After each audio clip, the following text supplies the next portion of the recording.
India में हर दूसरी शादी के पीछे एक सीक्रेट चैप्टर छुपा होता है।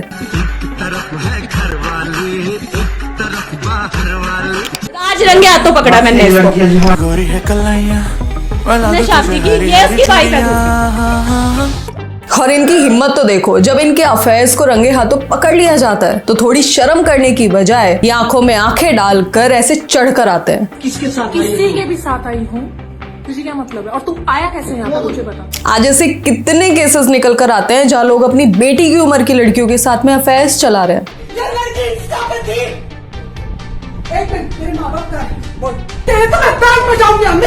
तू क्या जानता है? मतलब ठरकपन की भी कोई हद होती है। लोग ना तो आज अपनी उम्र देख रहे हैं, ना ही अपना ओहदा। बस एक नया ट्रेंड मार्केट में आया है, चलो हम भी जरा शामिल हो लेते हैं। आए दिन ऐसी वीडियोस नजर आती ही रहती हैं जिसमें या तो हस्बैंड अपनी वाइफ को उसके बॉयफ्रेंड के साथ पकड़ लेता है, तो कहीं वाइफ अपने हस्बैंड को रंगे हाथों पकड़ ले रही है।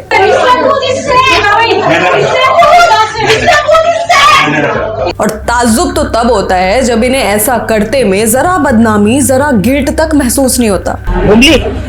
देख लिया मैंने। क्या हो गया तो? क्या हो गया तो?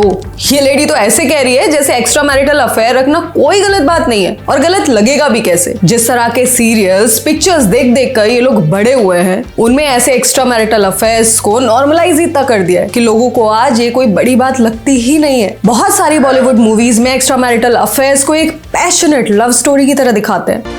हम दोनों शादीशुदा हैं तो फिर बीच रात अकेले स्टेशन पर क्या कर रहे हैं? I love you, माया। जिनमें आखिर में सच्चे प्यार की जीत हो ही जाती है। तो अब ये सब देख देख कर लोगों के तो दिमाग खराब होंगे ही। आफ्टर ऑल हम इंडियंस फिल्मी तो हैं, और सोने पे सुहागा हुआ 2018 का सुप्रीम कोर्ट का जजमेंट। 2018 से पहले अपने पार्टनर के अलावा किसी और के साथ में रिलेशनशिप रखना लीगल ऑफेंस माना जाता था, बट 2018 में सुप्रीम कोर्ट ने इसे यानी एडल्ट्री को डीक्रिमिनलाइज ही कर दिया। मतलब अब कोई भी व्यक्ति अपनी शादी के बाहर किसी भी और व्यक्ति के साथ में फिजिकल रिलेशनशिप बना सकता है, वो भी बिना किसी लीगल कॉन्सिक्वेंसेस के। कोई सेंस है इस बात की? अब भाई सेंस हो या ना हो, लेकिन ये समस्या आज इतनी बड़ी बन चुकी है कि इसके सपोर्ट में एक एप्लीकेशन भी आ गया है, वो भी सिर्फ एक्स्ट्रा मैरिटल रिलेशनशिप के लिए। Gleeden, a French based extra marital dating app, जो 2017-18 से इंडिया में ऑपरेशनल है। और भाई एक बार जरा दिल थाम के इस डेटा को सुन लो, बाय गॉड शादी से भरोसा ही उठ जाएगा। इस ग्लीडन ऐप पर आज 2025 में टोटल 3 मिलियन यूजर्स हैं, यानी 30 लाख लोग डायरेक्टली अपने स्पाउस को धोखा दे रहे हैं। और ये नंबर पिछले साल के मुकाबले 270% इंक्रीज हुआ है। और इससे भी शॉकिंग बात, इन 3 मिलियन यूजर्स में से 58% हमारी भारतीय महिलाएं हैं, और 40% महिलाएं इस ग्लीडन ऐप पर पूरी तरह से एक्टिव हैं, जो दिन का कम से कम 45 मिनट तो इस एप्लीकेशन पर स्पेंड करती ही करती है। अब आई नो ये डाटा थोड़ा सा शॉकिंग था, बट क्या करें, रियलिटी भी आज यही है। पिछले 1 साल में हम लोगों ने खुद ही इतने सारे केसेस सुन लिए हैं कि ये डाटा अपने आप ही सही लगने लगता है। मेरठ का ड्रम वाला केस ही देख लो, या फिर वो जयपुर का बाइक पर ले जाने वाला केस, हाथरस का केस, या फिर राज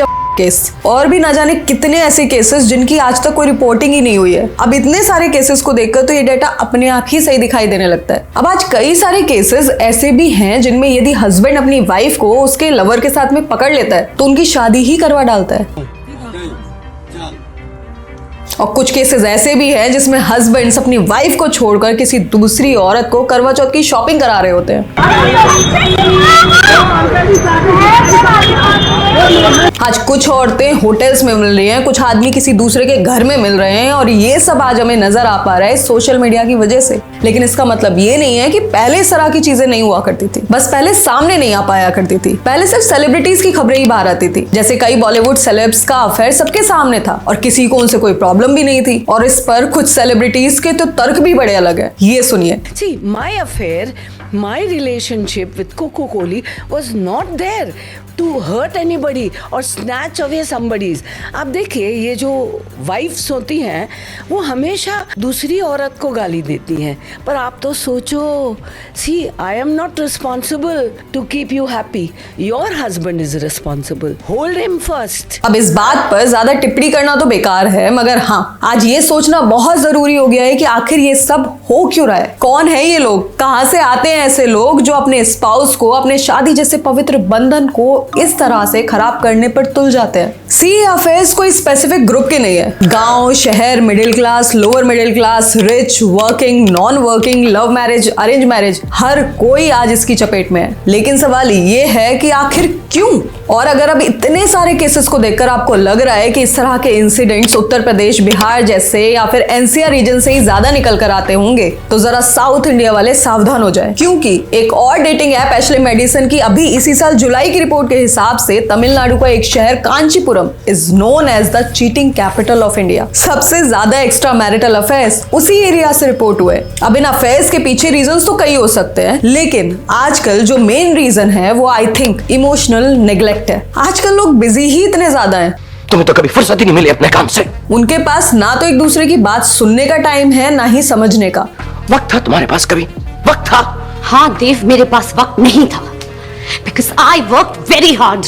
लॉन्ग वर्किंग आवर्स, घंटों घंटों का ट्रैफिक, फ्रस्ट्रेशन, और इन सब के बीच ना तो इन लोगों के पास एक दूसरे के साथ बिताने के लिए टाइम होता है, ना ही रोने के लिए कंधा। और भाई भारत में कंधों की कमी थोड़े ना है, तो बस वही इमोशंस को ढूंढते ढूंढते ये लोग इस रास्ते पर निकल जाते हैं। और हैरानी तो इस बात की है कि ग्लीडन के हिसाब से 72% इंडियंस तो ऐसे हैं जिन्हें ये सब करने का कोई रिग्रेट ही नहीं है, और 48% का मानना है कि एक व्यक्ति को एक ही टाइम पर दो लोगों से प्यार हो सकता है। हमने तुमसे कहा था कि जिस पत्नी से तुम कम प्रेम करते हो उसकी मृत्यु हो जाएगी, लेकिन तुम तो दोनों पत्नियों से बराबर का प्रेम करते हो, इसलिए दोनों जीवित है।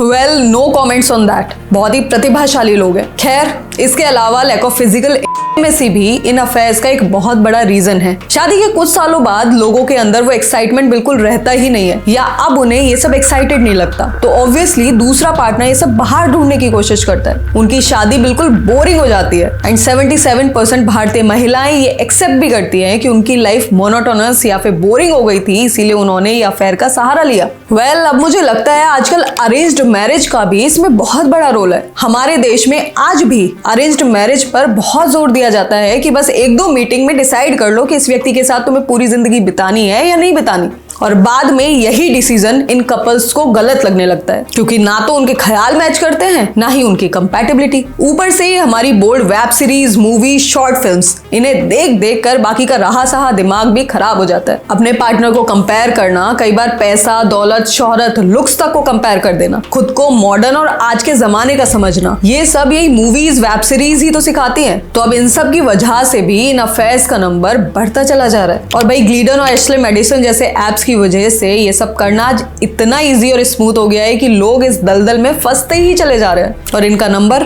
दिन पे दिन बढ़ रहा है। लेकिन एक बात तो है, अब चाहे ये सब हो किसी भी रीजन से रहा हो, लेकिन इसके कॉन्सिक्वेंसेस बुरे ही निकल कर आते हैं। एंड एट द एंड, मैं कोई साइकोलॉजिस्ट तो नहीं हूं, लेकिन इतना जरूर समझती हूँ कि एक रिलेशनशिप में प्यार बेशक थोड़ा कम हो जाए, लेकिन दोस्ती और बातचीत कभी कम नहीं होनी चाहिए। एंड ऐसा ही एक इशू आज हमारे यंग कपल्स के बीच में बहुत पॉपुलर है, नो किड्स ट्रेंड, जहां लोग बच्चे पैदा ही नहीं करना चाहते। और अगर आप जानना चाहते हैं क्यों, तो आप इस वीडियो पे क्लिक करके उसे देख सकते हैं। सो व्यूअर्स, आज की इस वीडियो में बस इतना ही। एंड यदि ये वीडियो आपने यहां तक देखा है उसके लिए बहुत बहुत धन्यवाद। Please do share this video more and more.